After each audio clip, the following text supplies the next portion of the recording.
Welcome to the Mason Dukacek Show. And before we jump in, this episode is brought to you by WorkforceAlchemy.com, helping leaders uncover hidden profit leaks inside their business operations. Today's guest is Hanna Bauer. She is the founder and CEO of Heartnomics. She's a Lean Six Sigma Black Belt, Baldrige Examiner, Maxwell Leadership faculty member, and author of Hustle with Heart. She is known for blending operational excellence with human-centered leadership to help organizations scale without losing their people in the process. Hanna, welcome to the show. Super happy to have you here. Oh my goodness. Thank you so much for having me. A true pleasure, Mason. So for someone hearing the term for the first time, what are Heartnomics?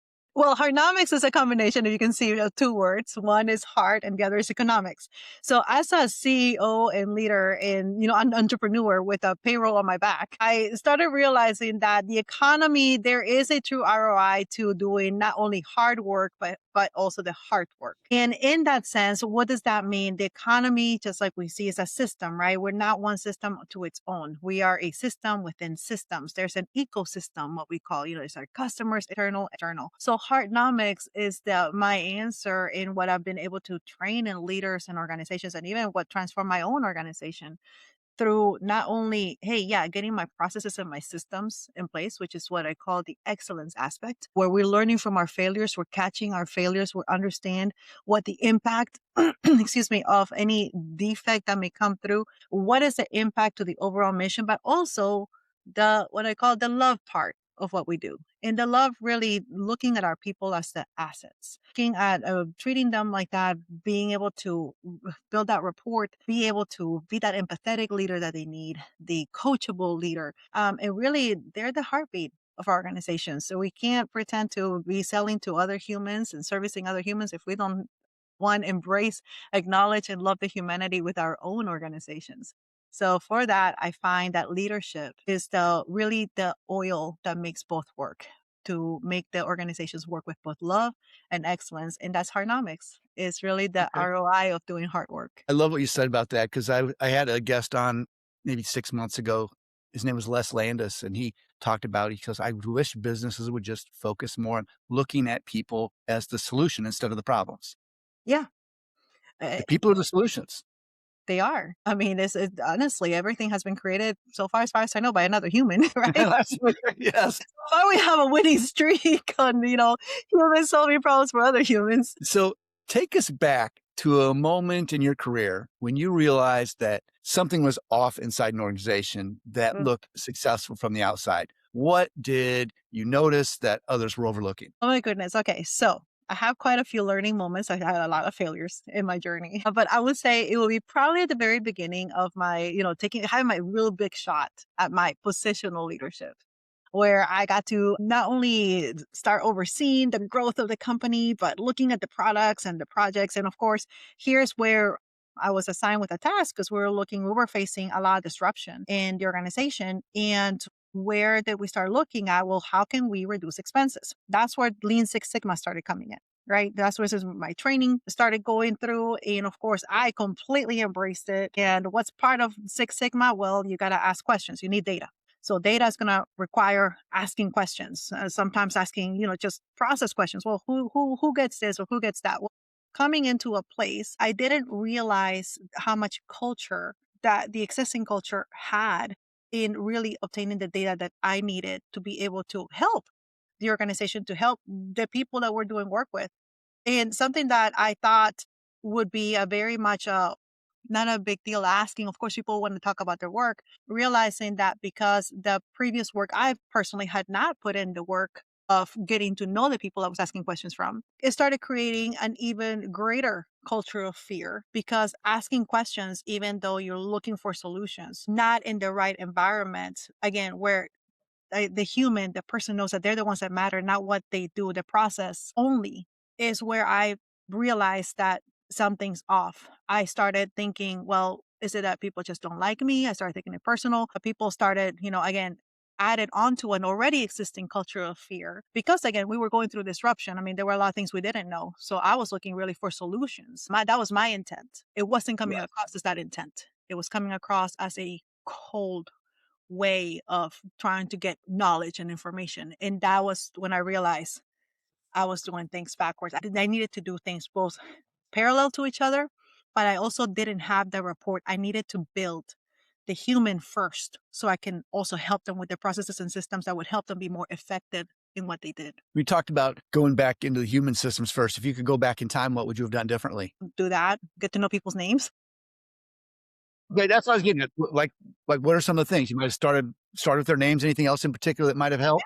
My goodness, what really changed was when I realized that, just like an organization, we have a vision, right? We have a vision, we have a mission. What would the world look like if people were using our services, when they're using our services? What is it that we want to change, right? That's what our vision for our organization was. Well, and this is what the people that were doing work with me in the organization shared the same vision. But what did that mean to them? Understanding why they were doing the work that they were doing, why they they found themselves a place to belong was key. I realized that really it couldn't just be like, hey, this is our dream, our bring together collective dreams, if I didn't know what each individual dream also was. And when I realized what their dreams were, and they were very different. Like I remember one of my salespeople, the reason why he was there every day and he was one of my hustle guys is because he had never had a vacation with his dad that he could recall at the beach. Mhm. And he had just had his first child. And he was working so hard because he really wanted to see his baby's little toes in the sand. And I carry that with me. The moment I realized that, like, okay, that's his dream, and our vision here in this organization is going to help make that possible. And guess what? He did. He had a chance to do that. But it made me even be more creative. How can I make this happen? And also, what kind of organization do I need to be? Do I need to create? What environments where dreams like that can live? And those a different dream that somebody who was at her last part. Really, this was going to be her last job. She was one of our front ladies in the front office where she would take the AP and the AR. And I remember asking her, why was she still here with us? I mean, she didn't have to. She already was past her retirement age. She was well. Her kids took care of her. And I remember her telling me because she wanted to end her career well. And I'm like, wow, again, what kind of environment, what kind of work must we bring the communication, the excellence, so that somebody at the end of their career can really speak to like, hey, I did a job well done, and be proud of finishing the last years in that they had in work with us. And I wanted to be that. I wanted to become that. I wanted to become that organization. And it changed. It changed the way I not only looked at productivity, it changed the way at the numbers I was looking at. It changed the way that I looked at innovation. I'm sitting here reflecting on some of the things that you're saying when it comes to conversations that people have about things like employee engagement, labor costs, and things like that. Mhm. I'm imagining there's some people out there thinking, oh, this is just warm, foofy, fluffy HR stuff. And I'm not one of them. And the reason I'm not one of them, I love what you said about understanding what people's dreams are and what their aspirations are and what their goals are. It's the meaning that work gives them. The reason I think that there's a lot of reasons I think that's important, but the people that are out poo pooing and brushing off comments like what you made Mhm. are the same ones that have toxic cultures Yes. where people start getting nervous about going to work on Monday, starting Sunday night. Yeah. They're the ones that have people sitting outside the office in their car, dreading walking in. They're the ones that are crying in the bathrooms during breaks when they don't think anyone can hear them. Mm. And they're the ones calling in sick when they're not, just because they can't fathom, like, I can't take it today. Oh my gosh. Yeah, you're right. When you align and create a work environment where this guy's coming to work to do his best, because in this particular case, his dream was to go on vacation and see his baby's toes in the sand.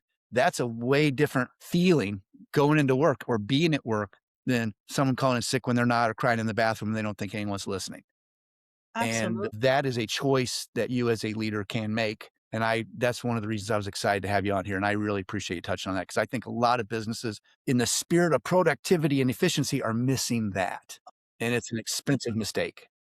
It is very expensive because we know that people that find meaningful work also do productive work. You talk about Imagine that. if I feel like I'm also engaged, it kind of goes together. Yes. So people that actually find meaning in the work that they do will also not be looking around for the next opportunity. They will actually take a pay cut for being in a place where they feel both valued and there's meaning to the work that they do, because that compensates in so many other areas. Because you're right, there's going to be hard days in everywhere. I mean, there's going to be hard days on the things that you do. There's going to be those days that, like, hey, there are wins. So if having that meaningful work, having a place where you belong, makes all of that much more easier. And then there's goes right into hope. I mean, hope, there is a place for hope at work. That's the whole reason why we have a vision. Otherwise, we wouldn't be working. If we didn't have hope Right. it can come true, we wouldn't even spend the time doing a vision or a mission or creating KPIs that reflect that. So, yes, it is based on hope. It is based on these other parts. So think of a leadership team that you've been around that was struggling. Huh? What were the early warning signs that things were not as healthy as they seemed? Well, when they had time to hang together, like meaning lunch hours, if it's a small group, even after hours, were they choosing to even spend time together? Did they even know? So that was like an initial thing. I think that the isolation, and I think you see that with everybody, kind of like, connect the very, very formal in how things are followed. If I'm connecting with you, it's going to be via email or send me a text. I will start seeing that. Again, when given a choice, are we participating in the social opportunities that we have in the after work parts? Those were some of the signs. Turnover. That is a key predictor as well, not only in the reducing the times, the hours perhaps, but also in, where are they going? Who's coming in? Why are they leaving? And different reasons. I think there's a big mistake when we're not doing those exit interviews, but even in those exit interviews, really understanding what happened and what happened to that team. And the other part that I see with those early warning signs is once there's some sort of shift in the team, even internally, maybe the transfer to another job, another department, is the group dynamic within that team. What happens to that? Not paying attention, not looking at their productivity, not having a good way to give that feedback. So, a quick way, for example, in the meeting room, when you're asking for questions, when you're asking for suggestions, you may have only the same people be the ones that open up, or even a quiet part. There's a lot about reading the room, there's a lot about the temperature in the room. Where even in calls, even you can even feel some of that tension, even through Zoom. The early warning signs is even looking at the engagement when you ask for things.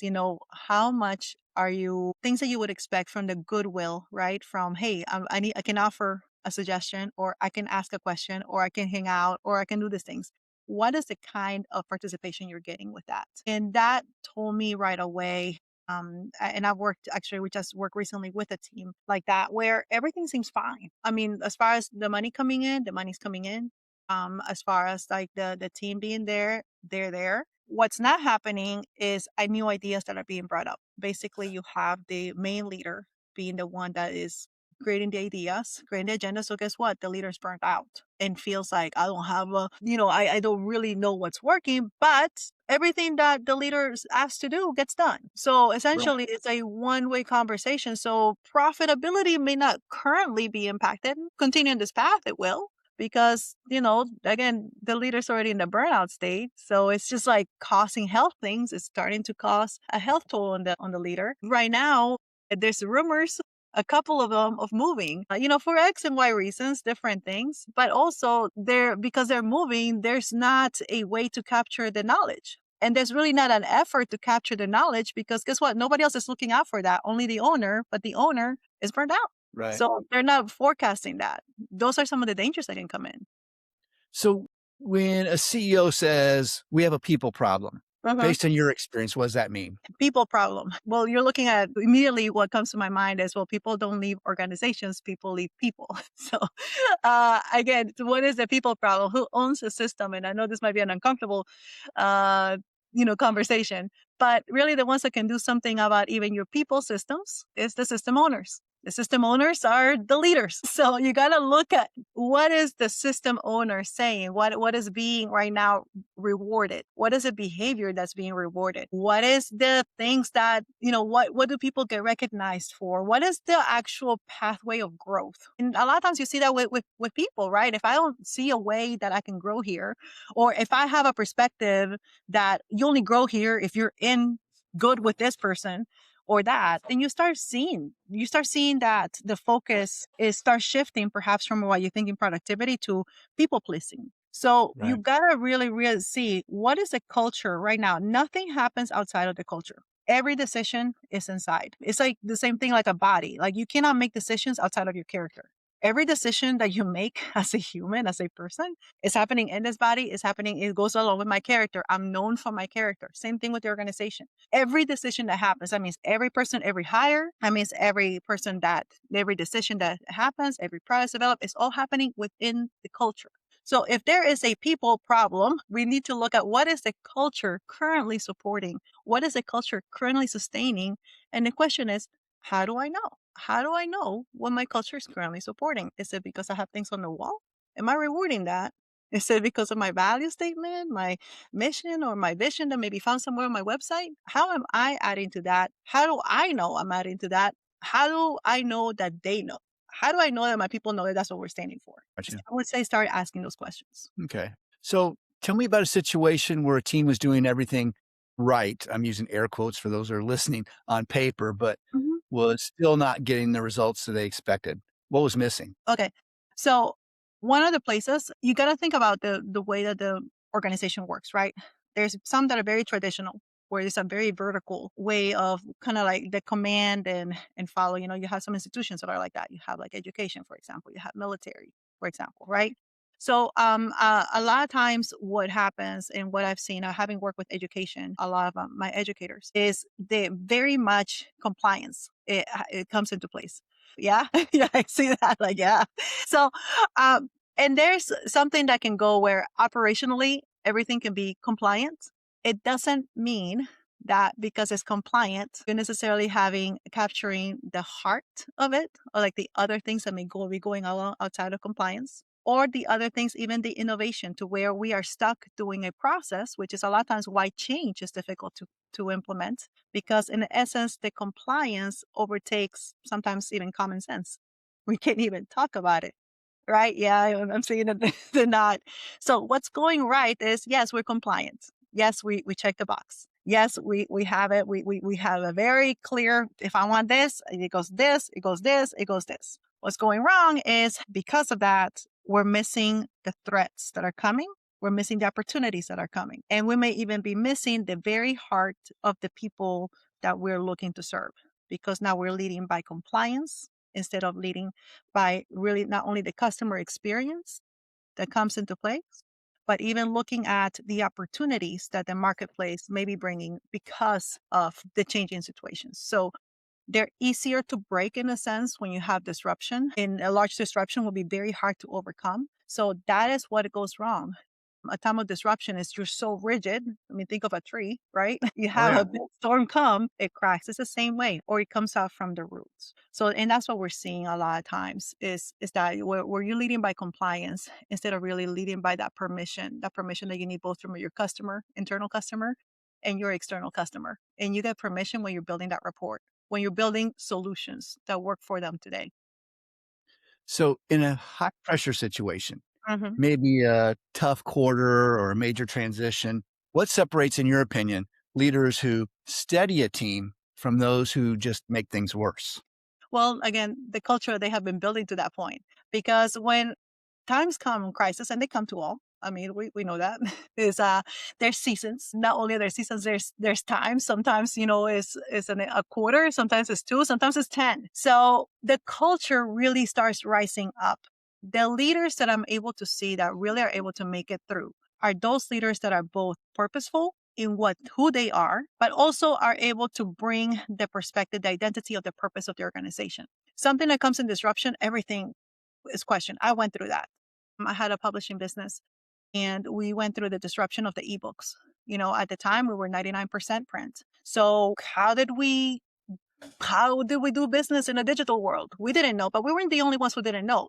The entire industry didn't know. So it wasn't like, oh, I can grab this playbook from so and so or from so and so, because there was no playbook. There was no business plan. There was no idea of how to serve that.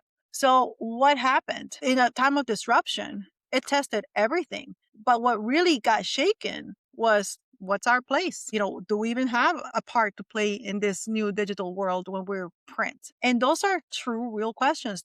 The leaders that are able to, in a time of disruption, bring light to what the purpose is and identify the core factors, the key metrics for really what measures success, are those that are going to be able to not only identify, but define and measure and be able to adapt to whatever crisis is going. Because one thing a crisis does, and I think personally, it makes you question everything. Who am I? Who do I want? Who do I serve? But we look at, personally what happens, right? There's trauma. It's like, can I get over this loss? One of my experiences first coming in as a leader, I had to let go of 60% of my workforce. That was Oof. trauma. It was horrible. It was a layoff. How was I going to make it back from that? How can I even show my face even from that? Something that it was in something I inherited. It wasn't something that I did. So of course, it's like, I could blame game, but it didn't matter. I was the one associated with this. So how do I work from that? Again, the internal alignment, knowing who I was, but most importantly, too, as you're leading, is knowing what are you leading and aligning your team to. And unless you know the identity of the organization, you know what is that value. And it may not be something that like, oh, me on my own. No, this is where you engage. This is where you leverage your people. This is where you leverage heart in those times of crisis. So you can bring a spotlight and adapt, because it's going to require that. Times of crisis are going to require adapting. They're going to require agility. They're going to require doing things faster, maybe even not even faster. Sometimes it's decreasing things. And it just takes as much art, as much effort to slow down and not do things as many times as it takes to accelerate. And that's what lean principles show us. Lean is not about, hey, what other program can I add? It's more, what can I get rid of so there's clarity and we're able to go faster. I like what you're saying about, you've mentioned it a couple different times, identity. That's a theme that's popped up several times in the course of today's conversation. And I'm reflecting back on a conversation I had with David Lappin, and he helped Nelson Mandela put together his government in South Africa. And he was talking about how there was so much chaos and so much political pressure and social pressure and economic pressure. We were just really talking about leadership, and he was working with a company that he felt had the best product and best service, and was at a point where they were making a bid to acquire a huge portion of business. It became very evident to him that bribes were going to be necessary Oh. to get the business, and he didn't do it. Hmm. And the reason he didn't do that, he goes, because I believe in our products and I believe in our services, and we have the superior offering, and bribing to get business is not who we are. It's not in our identity. And he ended up losing the business. Yeah. Surprise, surprise. Sarcasm intended for those who are just listening and not watching. But he was really nervous about going back and telling the CEO that he, and I'm using air quotes for those listening that can't see, blew the sale. Hmm. And the owner went up, gave him a hug, and shook his hand and said, "Thank you for protecting our reputation." That's So good. you identity-wise are true to who we are, and you represented our company the way you represented our identity. And when you start talking about, you mentioned identity a few times, it really reflected. I reflected on that, and he's right. Like, that really limits the identity of the culture limits what the company and the people who work for that company will and will not do. So Correct. you don't have too many choices about, oh, should I do this or should I do that? Is this in alignment with our identity? Yes or no? If it's not, then it's not even worth a discussion. And I think that's kind of what you were hinting at a little earlier, and you said it better than me, but that was just another conversation. Maybe someone's trying to get a message through to me after I hear this multiple times. So That's so good. for leaders who feel stretched or on the cusp of burnout, but can't quite pinpoint why, Mhm. what patterns have you seen in your career that they should perhaps pay attention to? So let me back up a sec, because what you just mentioned with that, and I think it goes along with this question, because what you're talking about is the decision making filters, right? And being able to honor that decision making. And in this particular case, from what you just shared, is like, hey, I know who we are, therefore I know what's the right decision for us. There's other people, so that really, because not only did that person understood the identity, he was able to make a decision that honored the company, but also it makes it that much easier for anybody following to understand how decision making process happens. Where do I see a lot of leaders burned out? Is because they have to be the decision maker on everything. Like the little things, the big things, the constant interruptions. Hey, this, and then sometimes I hear even like a lot of these, can they just make that decision on their own? Don't they know? Right. And then we talk about empowerment, we talk about delegation, we talk about these other parts. But what is key is what you just said, because we can take classes on delegation, we can take classes on empowerment, we can take, like all of these things. But if we don't live and understand the values and know how to use them to filter and make decisions, we are going to be stuck making every decision for the organization. And there is no true succession plan. Because when you're talking about succession, the burnout happens when, again, you feel you have to do everything because there's conflict. And that is one of the things I think one of the latest stats that I saw, not only about the 77% of the professionals being burnt out, but also within that burning out, over 56% of the leaders don't feel equipped for decision making. And that is one of the key things that a leader does. We make decisions. Sometimes they are welcome, sometimes they're not. Sometimes they are the right solution at the right time. Sometimes they're the right solution at the wrong time or the right solution.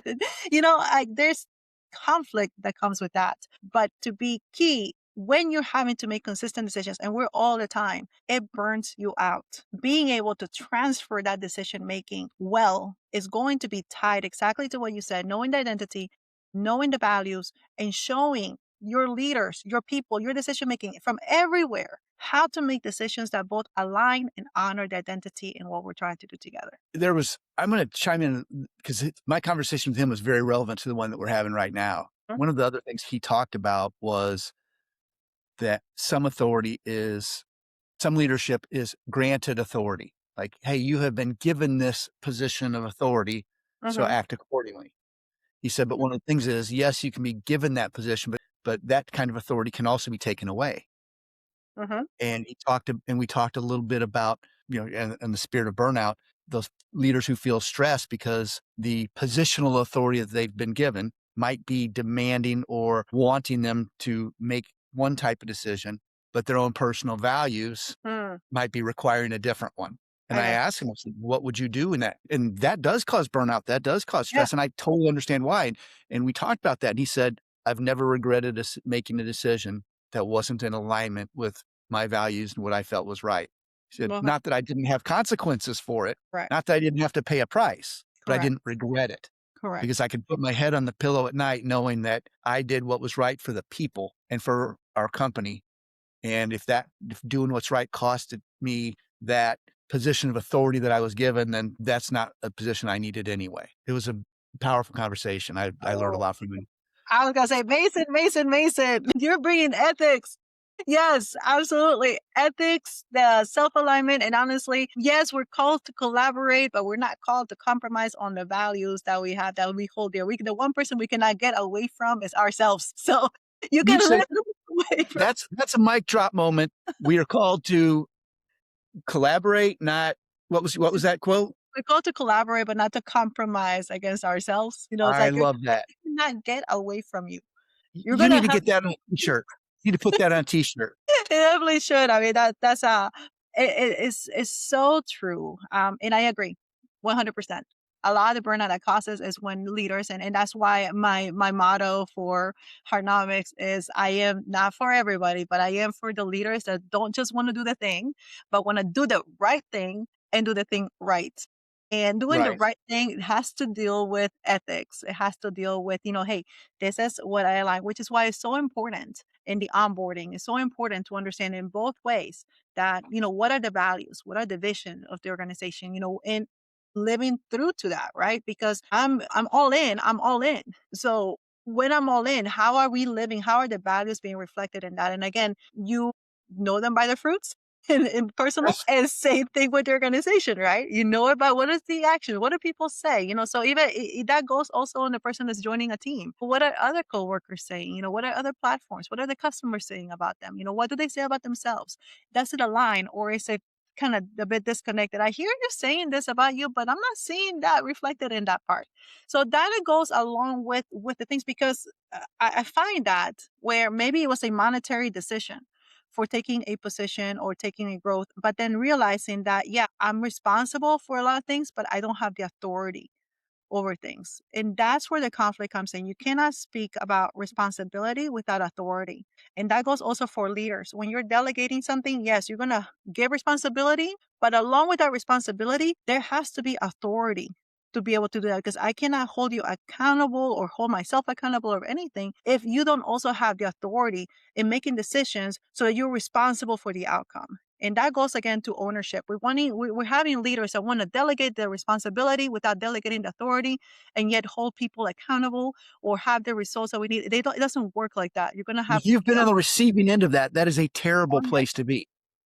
Absolutely. That's a lot of my middle line managers. I feel the pain of this, a lot of times, because usually they're receiving something and they have to carry it out. And it's like, hey, why didn't somebody ask you about this? And a lot of times that's what I feel with my middle line managers, that they don't have that voice. And that's where you see a lot of the burnout is in those. Your next line of leaders are coming into other levels of leadership already burned out. So if there was only one piece of advice that you could give to people watching or listening today, what would it be and why? Alignment. You have to be, your word has to match your actions. And that goes both as a person, because the way you do one thing is the way you do everything.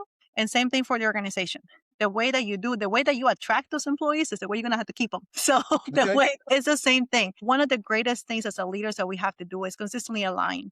And it is not bad. It's not a bad thing that you're coming out of alignment. It just means that you're actually doing something. So this fear that, oh, well, we could never be in alignment. No, look at the race cars. The race cars, they actually have time off, right? I mean, because they're going super fast, they need a lot more alignments than your car is sitting in the garage and you just go to the grocery store every day. That means that those cars, they know they're going to have to pull over and align because they're going super fast with other people. So what happens? They have to take a break. They make the time to align so that they can go again. So the fact that you are going to be out of alignment means that you're actually doing something. It's not bad. And you have to make time to align, because otherwise what happens if these cars don't pull over? Crashes, accidents, you endanger other people. So I would say to a leader, not only not wait until something is off of alignment, but knowing that because we've done so much, we're doing a lot of times, we need to take a break. And we need to take the time to align with our purpose internally, with our identity and our purpose as an organization, and really do what is necessary, the changes to sharpen ourselves both individually and for our teams, so that we can go even faster, do better, reach new milestones. In a spirit of authenticity and openness, I'm going to share a story about when I was 16 Okay. that I think illuminates the importance of what you're talking about. Mhm. When I was 16 years old, I had a, a fast sports car, and I was by all definitions, I was very responsible. I Mm. was a good student. I never got in trouble. I did things the right way and was very responsible. My Achilles heel, my vice was I liked to drive my fast car very fast. Mhm. Because I was responsible, air quotes here again, With a fast car. I would go outside of town. I lived in a small town about 30 miles south of St. Louis.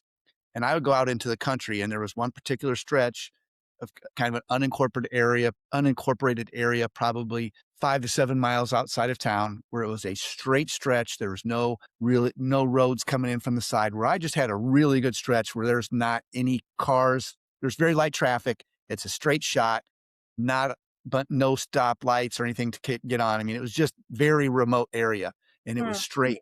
And in my mind, I'm like, well, if I'm going to go fast, I don't want to put anybody else at danger or put anybody else at risk, because I'm going to let this thing fly. Mm. And I said, and I also know that I'm not a professional race car driver and I don't have skills. So if I can just hold the thing straight, Mhm. I should be okay. Mm. That's a 16-year-old thinking he's being responsible. Hey, I'm going where I'm not going to hurt anybody else. I'm not going to hurt it myself, because I'm just going to go straight fast. And I Right. remember watching the light poles. Instead of at 55 or 60 miles an hour, they go at a certain cadence. Yeah. Well, at the speed that I was going, which was about twice that, they were going really quick, just bam, bam, Mhm. bam, bam, bam, bam, bam by me. And what I realized was at 16 that if I'm going, let's just say for the sake of discussion, 50 miles an hour and I turn a little bit, then Mm. I'm going to gradually pull over into the next lane. But if I'm doing twice that high speed and I turn that little bit, the amount of distance that I cover is dramatically more. And just a little shift. If I'm, and imagine instead of me choosing to steer Right. over into the left-hand lane, it's an alignment issue. And an Yeah. alignment might not show up at 50 miles an hour. Hey, I can stay between the ditch and the yellow dotted line.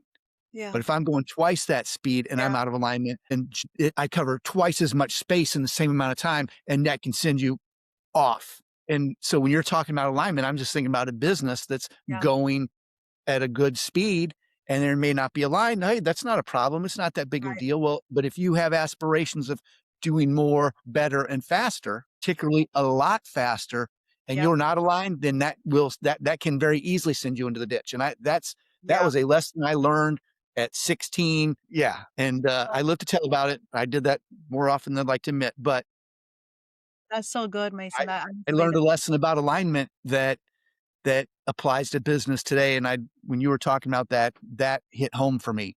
I was yeah. like, I understand what she's talking about and why of any of the, because I know you're a very accomplished leader and you have lots of great advice for a lot of people. And when I ask the question, what's the most important piece of advice? And you say alignment and you didn't hesitate. No. I understand why. Yeah. So thank you for sharing that. If people want to know more about you, your company, the work you do, your books, what's the best way for them to engage with you? Thanks for asking, Mason. Well, LinkedIn, I'm very active there under Hanna Bauer and also heartnomics.com. That's my website. I'm sure you'll put the handle there, but it's heart, just like the heart, HEART, nomics, NOMICS.com. And I have a complimentary assessment there you can take too for your heart leadership. And honestly, I think it's so good. And I love that story. I'm going to use your story for this because when we're talking about faster, that's one of the promises we're getting right now with technology, with AI. Oh, you can do this faster, faster, faster. So just apply that. Think about it the same way that you did. The promise of going faster, introducing that into a company that may not be aligned in everything yet, you see the disaster that can happen. So that's where my heart is in bringing that alignment. So these tools that work for us that make us go faster or adapt or do the shifts that we need to do, we can do them successfully and not disastrous, but really benefit all our customers. Thank you so much for joining me. And I hope that people listening benefited as much from our conversation as I did. Thank you so much. Thank you, Mason. Thanks for having me.